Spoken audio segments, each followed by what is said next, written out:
بھارتی فوج کی جانب سے آزاد کشمیر میں واقع ڈیم کو نشانہ بنائے جانے کا انکشاف۔ گزشتہ روز لائن آف کنٹرول کے مختلف سیکٹر پر بلا اشتعال فائرنگ اور بھاری گولہ باری کی گئی۔ کچھ گولے نیلم جھیلم پن بجلی منصوبے کے لیے بنائے جانے والے نوسیری ڈیم کے قریب بھی لگے۔ نیوز رپورٹ کے مطابق بھارتی فوج کی جانب سے آزاد کشمیر میں واقع ڈیم کو نشانہ بنایا گیا۔ گزشتہ روز لائن آف کنٹرول کے مختلف سیکٹر پر بلا اشتعال فائرنگ اور بھاری گولہ باری کی گئی۔ کچھ گولے نیلم جھیلم پن بجلی منصوبے کے لیے بنائے جانے والے نوسیری ڈیم کے قریب بھی لگے۔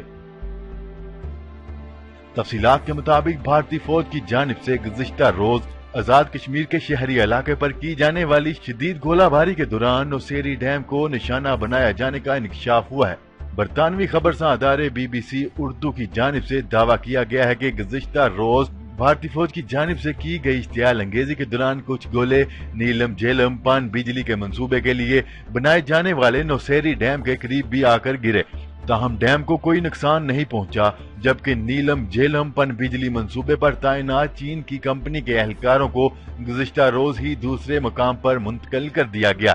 مزید بتایا جا رہا ہے کہ آزاد کشمیر کے ایک گاؤں دیولیا جو لائن آف کنٹرول سے 15 کلومیٹر دور ہے، 1970 کے بعد پہلی مرتبہ کوئی گولہ ادھر ہٹ ہوا ہے۔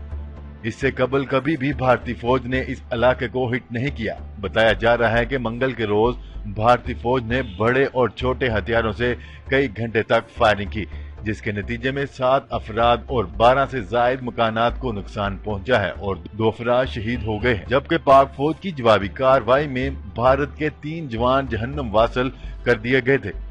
پاک فوج نے بھرپور منہ توڑ جوابی کارروائی کے دوران کئی بھارتی چیک پوسٹوں کو بھی تباہ کر دیا۔